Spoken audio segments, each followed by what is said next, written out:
क्या आप जानते हैं कि दुनिया के सबसे अमीर लोग भी कर्ज में डूबे होते हैं? ये सुनने में अजीब लग सकता है, लेकिन ये सच है।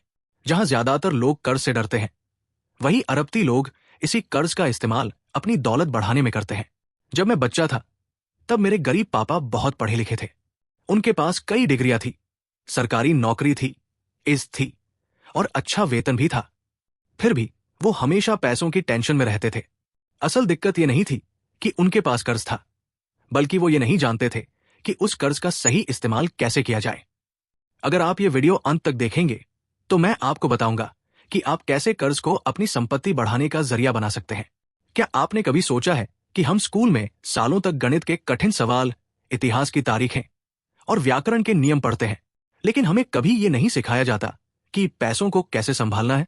क्यों कोई हमें ये नहीं बताता कि निवेश कैसे करें, निष्क्रिय, पैसिव, आय कैसे कमाएं, टैक्स कैसे काम करता है, या घर का बजट कैसे बनाएं?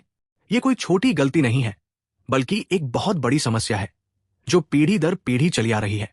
मेरे गरीब पापा हमेशा कहते थे, अच्छे से पढ़ाई करो, एक सुरक्षित नौकरी लो और रिटायरमेंट के लिए पैसा बचाओ। वो वही कर रहे थे जो सिस्टम हमें सिखाता है। कड़ी मेहनत करो, पैसे बचाओ और भरोसा रखो कि सरकार या सामाजिक सुरक्षा तुम्हारी बुढ़ापे में मदद करेगी। लेकिन मैंने देखा कि वो हमेशा तनाव और डर में रहते थे। हर बिल उनके लिए बोझ था, हर छोटा बड़ा आर्थिक संकट उनके लिए एक खतरा बन जाता था। उनकी पढ़ाई उन्हें पैसों की परेशानी से नहीं बचा सकी। अब आपके पास दो रास्ते हैं, या तो आप वही करते रहें जो सब करते हैं, या फिर आप इस चुनौती को स्वीकार करके वित्तीय स्वतंत्रता की ओर पहला कदम उठाएं। आप क्या चुनेंगे? अब बात करते हैं मेरे अमीर पापा की। उनके पास कोई कॉलेज की डिग्री नहीं थी, लेकिन उनके पास एक और चीज थी, वित्तीय समझ। वो समझते थे कि पैसा कोई मंजिल नहीं, बल्कि एक जरिया है। जब मेरे गरीब पापा पैसे के लिए काम करते थे, तब मेरे अमीर पापा पैसे को अपने लिए काम कराते थे। वो मुझसे कहते थे, अगर अमीर बनना है तो नौकरी करने के बजाय निवेश करना सीखो। उनकी ये बात मेरी सोच को पूरी तरह बदल गई। असल में स्कूल की शिक्षा हमें कर्मचारी बनने के लिए तैयार करती है, उद्यमी बनने के लिए नहीं। क्या आपने ध्यान दिया है? हमें स्कूल में सिखाया जाता है, नियम मानो, आदेश का पालन करो, समय पर सब कुछ पूरा करो और जैसे कहा जाए वैसे ही करो। लेकिन क्या कभी किसी ने आपको सिखाया कि टैक्स कैसे काम करता है? क्या आप जानते हैं कि कौन से निवेश आपको बिना मेहनत के पैसा कमा कर दे सकते हैं? क्या आप जानते हैं कि संपत्ति और देनदारी में क्या फर्क होता है? अगर नहीं जानते तो जान लीजिए। ये फर्क जानना बहुत जरूरी है। अगर आप बस नौकरी करना चाहते हैं तो ये सोच ठीक है, लेकिन अगर आप अमीर बनना चाहते हैं तो ये सोच आपके लिए जहर है। दुनिया उन लोगों को इनाम देती है जो नई सोच रखते हैं, जो जोखिम उठाते हैं, जो कुछ अलग करते हैं, ना कि उन्हें जो बस आंख बंद करके आदेशों का पालन करते हैं। अगर आप इस चक्र से बाहर निकलना चाहते हैं तो आपको खुद ही वित्तीय शिक्षा लेनी होगी। आपको किताबें पढ़नी होंगी, ऐसे वीडियो देखने होंगे, अमीर लोगों के तरीकों को समझना होगा कि वो क्या अलग करते हैं। अमीर लोग कभी सिर्फ फिक्स सैलरी पर भरोसा नहीं करते। वो अपनी सफलता को दीवार पर लगी डिग्रियों से नहीं, बल्कि अपनी कमाई और संपत्ति से मापते हैं। उन्हें पता होता है कि असली वित्तीय सुरक्षा नौकरी में नहीं, बल्कि ऐसी आय में होती है जो उनके बिना भी आती रहे। एक रिसर्च के मुताबिक करीब 70% लोग पगार से पगार के चक्कर में फंसे हुए हैं।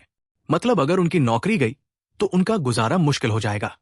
ये कोई इत्तेफाक नहीं है, ये उसी सिस्टम की देन है जो हमें सब कुछ सिखाता है, सिवाय पैसे कमाना, बचाना और बढ़ाना कैसे है, ये सिखाए बिना। सच यही है, अगर आप पैसे को कंट्रोल करना नहीं सीखेंगे तो एक दिन पैसा आपको कंट्रोल करने लगेगा। अमीर लोग पैसे बचा बचाकर अमीर नहीं बनते। वो पैसे को निवेश करते हैं, उधार लेते हैं और उसे बढ़ाते हैं। उन्हें पता है कि सिर्फ बैंक में पैसे रखना काफी नहीं है, क्योंकि समय के साथ महंगाई की वजह से पैसों की कीमत घटती जाती है। अब सोचिए, आपने कितनी बार किसी को लॉटरी जीतते हुए देखा है और फिर कुछ ही सालों में वो सब कुछ खो देता है? ऐसा इसलिए होता है क्योंकि उस व्यक्ति ने कभी पैसों को सही तरीके से संभालना नहीं सीखा। समस्या पैसों की कमी नहीं होती, समस्या ये होती है कि हम नहीं जानते कि पैसे को कैसे बढ़ाना है।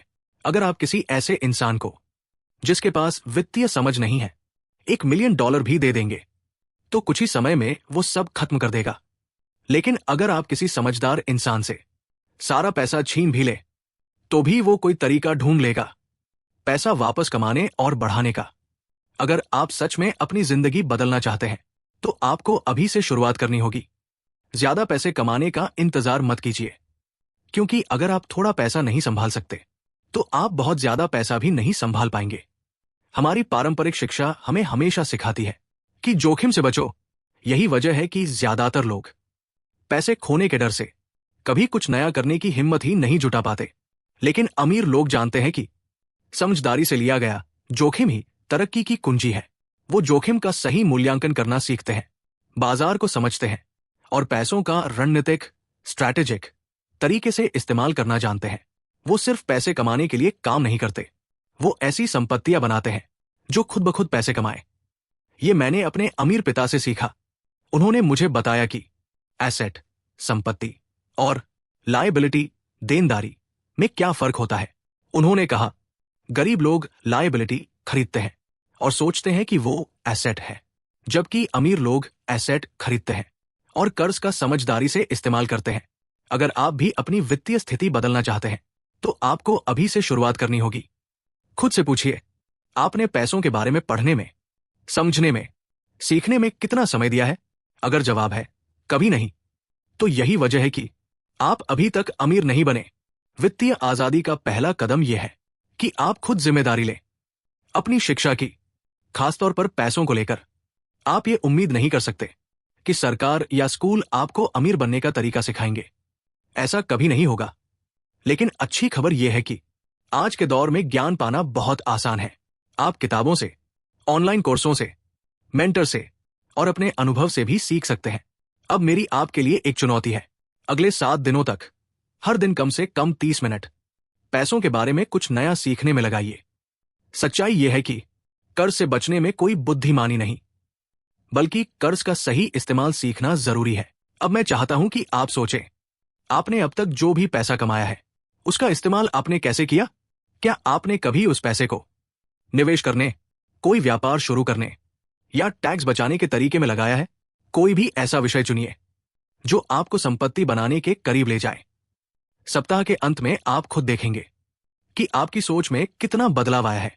यहां एक बहुत आम गलती है जो मैं अक्सर लोगों में देखता हूं। लोग सोचते हैं कि खुद का घर खरीदना एक निवेश है, लेकिन अगर आप हर महीने ऐसा लोन भर रहे हैं जो आपकी जेब से पैसे निकालता है, तो वो संपत्ति नहीं, देनदारी है।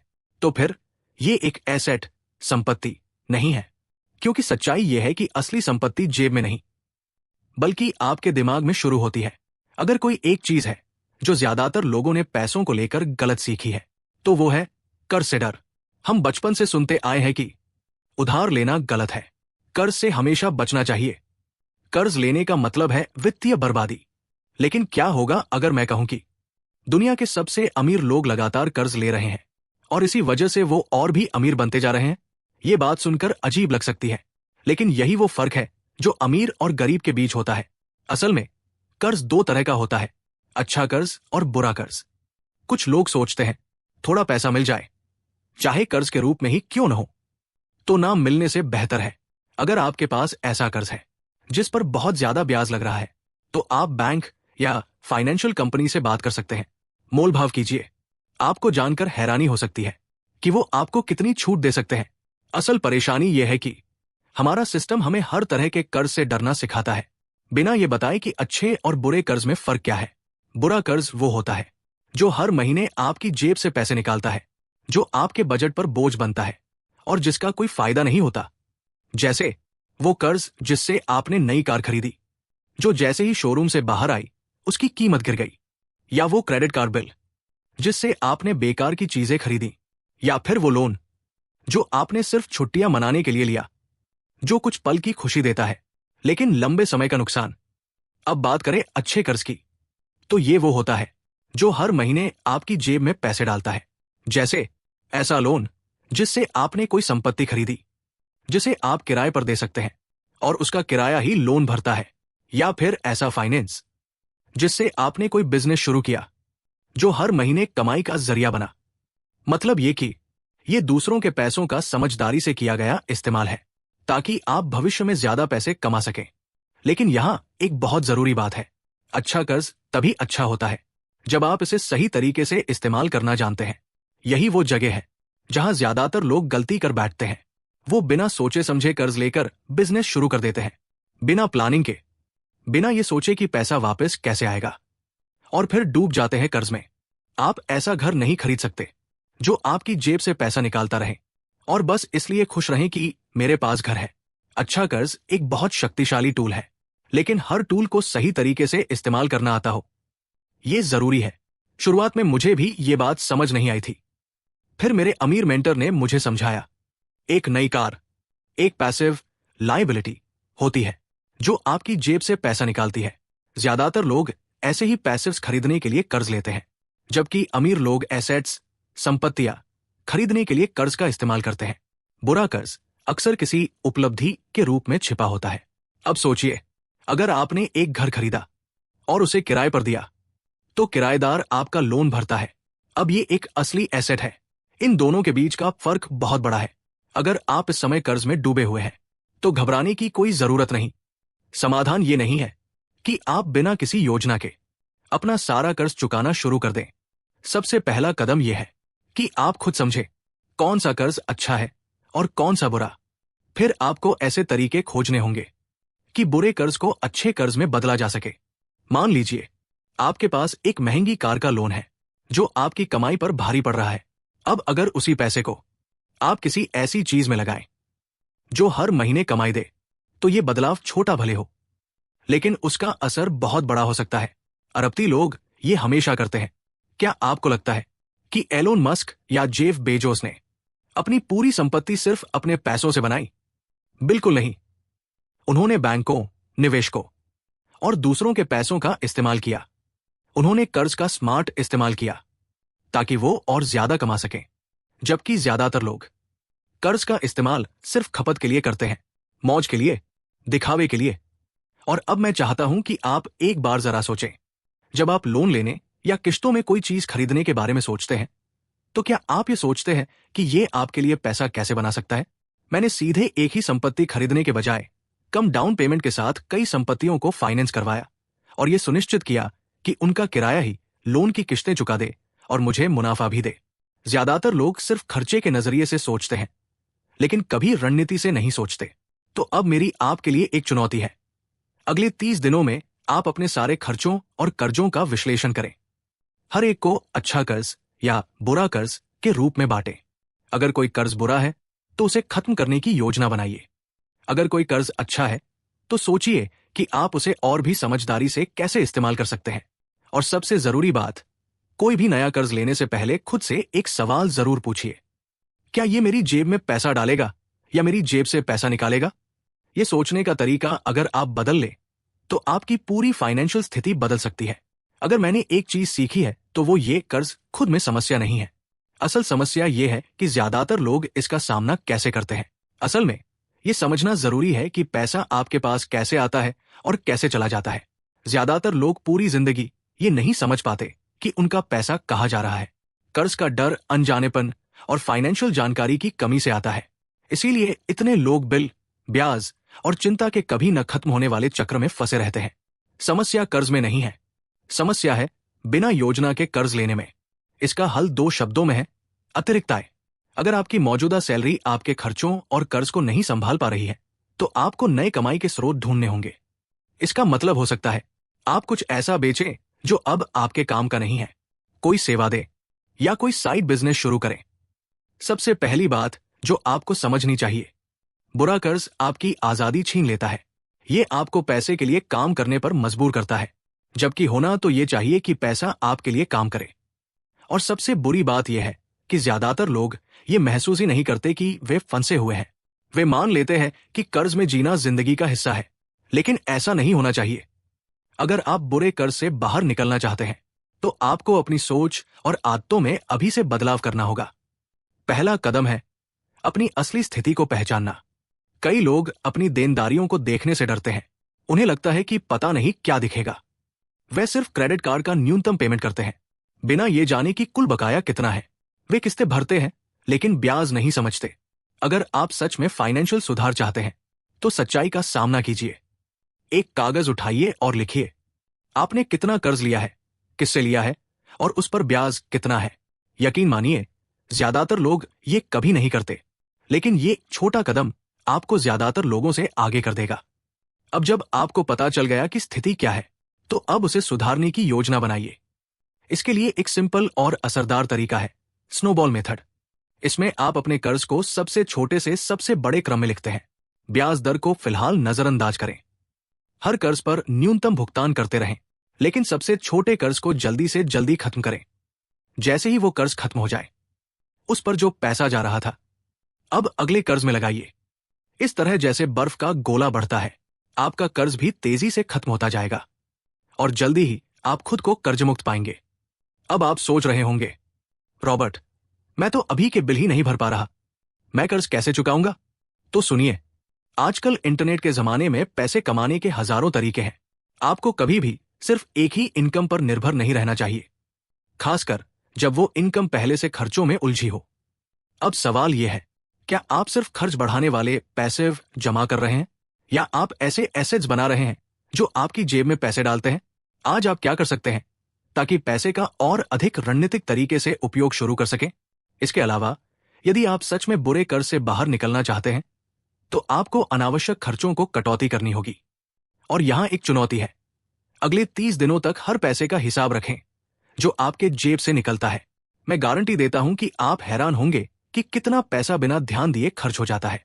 रोजमर्रा के छोटे खर्च, जैसे कि बेकरी में एक कप कॉफी, उन सब्सक्रिप्शंस का जो आप इस्तेमाल नहीं करते, या डिलीवरी से खाना मंगवाना, ये सब जमा हो जाता है और आपके कर्ज चुकाने में लगाया जा सकता है।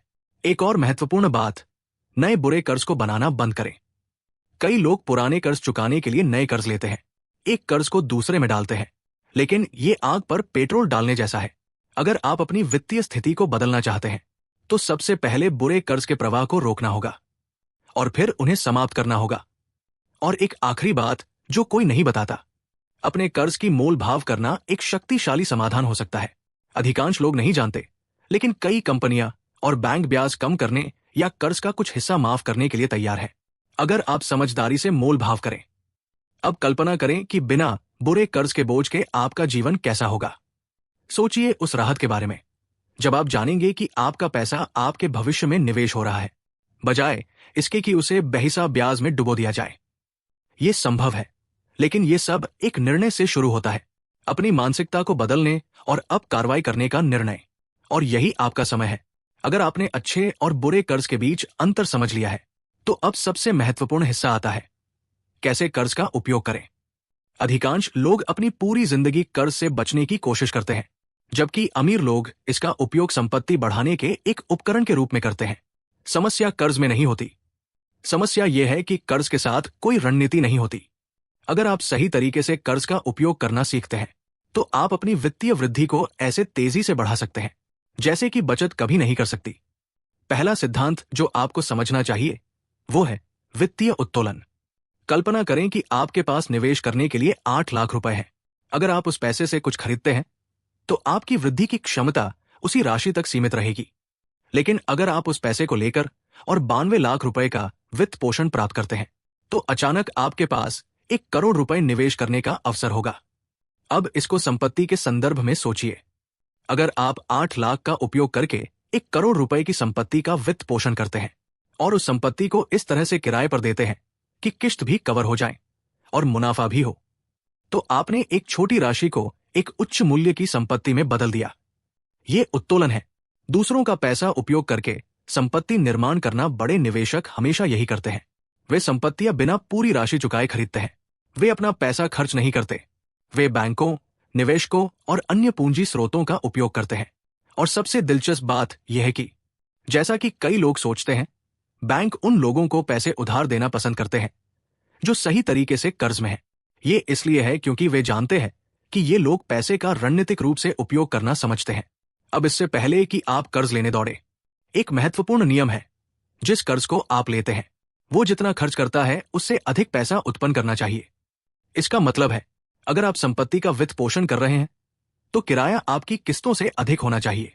अगर आप व्यापार के लिए कर्ज ले रहे हैं, तो उस पैसे से होने वाला लाभ उस ब्याज से अधिक होना चाहिए जो आप चुकाएंगे। यह स्पष्ट लगता है, लेकिन सच्चाई यह है कि अधिकांश लोग इस तरीके से नहीं सोचते। वे बिना ठोस वापसी योजना के पैसे उधार लेते हैं और यहीं से समस्याएं शुरू होती है। मैंने ये बात जल्दी सीखी जब मैंने रियल एस्टेट में निवेश करना शुरू किया। मेरे पास लाखों डॉलर नहीं थे, लेकिन मुझे ये समझ में आया कि मैं बैंकों के पैसे का उपयोग करके तेजी से बढ़ सकता हूं। इस तरह मैंने ऐसे संपत्तियों का एक पोर्टफोलियो तैयार किया जो खुद को भुगतान करती थी और मुझे लगातार आय प्रवाह भी देती थी। लेकिन ये केवल रियल एस्टेट के लिए नहीं है। आप इस अवधारणा का उपयोग किसी भी प्रकार के निवेश के लिए कर सकते हैं जिसके पास सकारात्मक नकदी प्रवाह हो। कई व्यवसायी अपने व्यापार को बढ़ाने और अधिक स्टॉक खरीदने के लिए कर्ज लेते हैं। वे विपणन में निवेश करते हैं और अपनी बिक्री बढ़ाते हैं। इसका रहस्य यह है कि यह सुनिश्चित करना कि इस निवेश से होने वाली आय वित्त पोषण की लागत से अधिक हो, बल्कि यह आपके वित्तीय निर्णयों में जागरूकता लाने के बारे में। विचार यह है कि इन 30 दिनों के अंत में आप देख सके कि कहां आप अपनी आदतों को संपत्ति बनाने के लिए समायोजित कर सकते हैं। यही वो बात है जो सफल निवेशकों को बुरे कर्ज में डूबे हुए निवेशकों से अलग करती है। अब शायद आप सोच रहे हैं, अगर मुझे क्रेडिट तक पहुंच नहीं है तो मैं इस रणनीति का कैसे उपयोग कर सकता हूं? उत्तर सरल है, छोटे से शुरुआत करें। आपको इस अवधारणा को लागू करने के लिए विशाल वित्त पोषण की आवश्यकता नहीं है। यह कुछ भी हो सकता है, जैसे ऑनलाइन उत्पाद बेचना और लाभ को अधिक स्टॉक में पुनर्निवेश करना, या एक निवेशक साझेदार ढूंढना जो आपके विचार पर विश्वास करता हो। महत्वपूर्ण बात यह है कि आप अमीरों की तरह सोचने लगे। पैसे का बुद्धिमानी से उपयोग करें ताकि अधिक पैसा उत्पन्न हो। और यहां सबसे बड़ी गलती है जो लोग करते हैं, वे उपभोग के लिए कर्ज लेते हैं, निवेश के लिए नहीं। अगर आप एक लग्जरी कार खरीदने के लिए कर्ज लेते हैं जो केवल आपको खर्चे बढ़ाएगी, तो यह बुरा कर्ज है। लेकिन अगर आप एक वाहन खरीदने के लिए वित्त पोषण लेते हैं जिसका उपयोग आय उत्पन्न करने के लिए किया जाएगा, जैसे एप्लीकेशन ड्राइवरों या किराए की फ्लोट के मामले में, तो ये एक अच्छा कर्ज हो सकता है, बशर्ते ये अच्छी तरह से योजनाबद्ध हो। अगर आप सच में कर्ज के चक्र से बाहर निकलना चाहते हैं और संपत्ति के खेल में प्रवेश करना चाहते हैं, तो आपको पैसे के बारे में अपने दृष्टिकोण को बदलना होगा। यहां आपके लिए एक चुनौती है। अगले सप्ताह के दौरान मैं चाहता हूं कि आप कम से कम एक ऐसे व्यक्ति का केस स्टडी करें जिसने कर्ज को संपत्ति के रूप में इस्तेमाल किया हो। ये एक प्रसिद्ध व्यापारी, रियल एस्टेट निवेशक या कोई भी हो सकता है। फिर आप सोचें कि आप इस ज्ञान को अपनी खुद की जिंदगी में कैसे लागू कर सकते हैं। अगर आप वास्तव में संपत्ति बनाना चाहते हैं तो आपको अमीरों की तरह सोचना शुरू करना होगा। अब जब आप समझ गए हैं कि अमीर लोग कैसे सोचते हैं, कर्ज को अपने पक्ष में कैसे इस्तेमाल कर सकते हैं और बुरे कर्ज से कैसे बाहर निकल सकते हैं, तो मैं आपको एक चुनौती देना चाहता हूं। लेकिन यह कोई सामान्य चुनौती नहीं है। यह आपकी वित्तीय स्थिति को बदलने के लिए पहला कदम हो सकता है, और इसके लिए आपको कुछ सरल लेकिन अत्यंत शक्तिशाली काम करने की जरूरत है। निरीक्षण करना कि आप वेतन कैसे प्राप्त करते हैं। लोग बिल चुकाते हैं, खरीदारी करते हैं, और महीने के अंत में वे ये सवाल करते हैं, सारा पैसा कहाँ गया? अगर आप भी ऐसा महसूस करते हैं तो जान ले कि आप अकेले नहीं हैं। शोध बताते हैं कि कई लोग अपनी खर्चों पर कोई नियंत्रण नहीं रखते, और ये ज्ञान की कमी ही सबसे बड़े कारणों में से एक है जो लोगों को कर्ज में डालता है। तो यहां एक चुनौती है। अगले 30 दिनों तक हर पैसा जो आपके पास से बाहर जाए उसे नोट करें। बिल्कुल हर कॉफी जो आप खरीदते हैं, हर बिल जो आप चुकाते हैं, हर छोटा या बड़ा खर्च। लेकिन सिर्फ नोट ना करें, एक और शक्तिशाली कदम उठाएं। हर खर्च को 2 श्रेणियों में बांटें। हर खर्च पर यह सवाल पूछें, क्या यह मुझे अमीर बना रहा है या गरीब? ये मानसिकता में ये सरल बदलाव क्रांतिकारी हो सकता है, क्योंकि जब आप इस तरीके से अपने पैसों को देखना शुरू करते हैं तो आप महसूस करते हैं कि अधिकांश वित्तीय निर्णय जो आप रोज लेते हैं वे आपको संपत्ति की ओर नहीं ले जा रहे, बल्कि आपको उससे दूर कर रहे हैं। आप पाएंगे कि आपकी कई वित्तीय आदतें आपको चूहों की दौड़ में फंसा कर रखती है। और अब मैं चाहता हूं कि आप ये विचार करें, यदि आज आप अपनी मुख्य आय का स्रोत खो देते हैं तो आप कितने समय तक बिना किसी पर निर्भर हुए अपनी जिंदगी चला पाएंगे? अगर जवाब 3 महीने से कम है तो इसका मतलब है कि आप एक अत्यंत नाजुक स्थिति में हैं। लेकिन अच्छी खबर यह है कि आप इसे बदल सकते हैं, अभी से शुरू करके। पहला कदम यह है कि आपको यह ठीक से पता हो कि पैसा आपके जीवन में कैसे चलता है। इस 30 दिन की चुनौती के दौरान मैं चाहता हूं कि आप आगे बढ़ें। अपने सभी खर्चों को नोट करने के बाद ये सवाल करें, इनमें से कौन से खर्च वास्तव में आवश्यक है? कौन से खर्च घटाए या खत्म किए जा सकते हैं? कई बार हम सोचते हैं कि हमारे पास निवेश करने के लिए पैसा नहीं है, जबकि हम वास्तव में सिर्फ अपना पैसा गलत तरीके से खर्च कर रहे होते हैं। और ये एक महत्वपूर्ण बिंदु है। इस चुनौती का उद्देश्य आपको सब कुछ काटकर कंगाल बना देना नहीं है। ये जीवन से हर खुशी को खत्म करने की बात नहीं है। और उन लोगों के लिए जो कहते हैं कि उनके पास निवेश करने के लिए पैसा नहीं है, मैं एक सवाल पूछता हूं। आपने पिछले 3 महीनों में उन चीजों पर कितना पैसा खर्च किया है जो आपके जीवन में कोई मूल्य नहीं जोड़ती? शायद आकस्मिक खरीदारी, सदस्यता जो आप कभी इस्तेमाल नहीं करते, या रात का खाना जो आप घर पर बना सकते थे। अब सोचिए, अगर उस पैसे का कुछ हिस्सा निवेश, आपातकालीन कोष या एक छोटा व्यवसाय शुरू करने में चला गया होता तो क्या होता? जो चीजें संपन्न लोगों को सामान्य लोगों से अलग करती है, वो ये नहीं है कि वे कितना कमाते हैं, बल्कि ये है कि वे उस पैसे के साथ क्या करते हैं। कुछ लोग कम कमाते हैं और संपत्ति का निर्माण करते हैं क्योंकि वे इसे सही तरीके से प्रबंधित और निवेश करते हैं। और कुछ लोग बड़ी संपत्ति कमाते हैं लेकिन कंगाल हो जाते हैं क्योंकि उन्होंने कभी पैसे के साथ व्यवहार करना नहीं सीखा। एक और दूसरे के बीच का अंतर है वित्तीय शिक्षा और दैनिक विकल्पों में।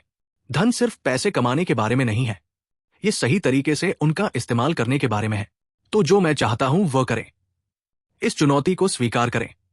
एक नोटबुक लें, एक फाइनेंस पेपर या एक स्प्रेडशीट, और हर खर्च को दर्ज करना शुरू करें। यह काम रोज करें, बिना किसी बहाने के, और हर हफ्ते के अंत में अपनी नोट्स को फिर से देखें। खुद से पूछें, क्या मैं कुछ कम कर सकता हूं? क्या मैं कुछ सुधार सकता हूं? क्या मैं खर्च करने के बजाय निवेश कर सकता हूं? यह साधारण सा अभ्यास आपके पैसे के साथ संबंध को पूरी तरह बदल सकता है। यह आपको ऐसे पैटर्न दिखा सकता है जो आपने पहले कभी नहीं देखे होंगे। यह आपको उन वित्तीय आदतों को पहचानने में मदद कर सकता है जो आपकी नुकसानदायक है। और सबसे महत्वपूर्ण बात, यह आपके वित्तीय जीवन को नियंत्रित करने की पहली कड़ी हो सकता है। अब निर्णय आपके हाथ में है। आप इस चुनौती को नकार सकते हैं और अपनी जिंदगी को ऑटोमेटिक मोड पर छोड़ सकते हैं, बिना ये जाने कि आपका पैसा कहां जा रहा है। पैसा समस्या नहीं है, असली समस्या यह है कि आप इसके बारे में कैसे सोचते हैं। ज्यादातर लोग अपनी जिंदगी पैसे के गुलाम की तरह जीते हैं, कड़ी मेहनत करते हैं, लेकिन कभी ये नहीं सीखते कि इसका इस्तेमाल अपने पक्ष में कैसे करें। लेकिन अब आप जानते हैं कि एक और रास्ता है। आप अपनी वित्तीय जिंदगी को नियंत्रित कर सकते हैं, अपने कर्ज को विकास के उपकरण में बदल सकते हैं और समझदारी से संपत्ति बना सकते हैं। अब सवाल यह है, आप इस ज्ञान का क्या करेंगे? क्योंकि वो अंतर जो अमीर बनने वालों और दौड़ में फंसे रहने वालों के बीच है, वो ये नहीं कि वे क्या जानते हैं, बल्कि ये कि वे क्या करते हैं। और अगर आप इस यात्रा को जारी रखना चाहते हैं, अगर आप अपनी वित्तीय उन्नति में और एक कदम बढ़ाना चाहते हैं, तो मेरे पास आपके लिए कुछ और बेहतर है। अब स्क्रीन पर जो अगला वीडियो आ रहा है, वो आपको और एक कदम आगे बढ़ने में मदद करेगा, ताकि आप आज से एक पर बेहतर बन सकें। तो समय बर्बाद मत करें, क्लिक करें और इस बदलाव को जारी रखें। मुझे यहां तक सुनने के लिए धन्यवाद। मैं आपको अगले वीडियो में इंतजार करूंगा।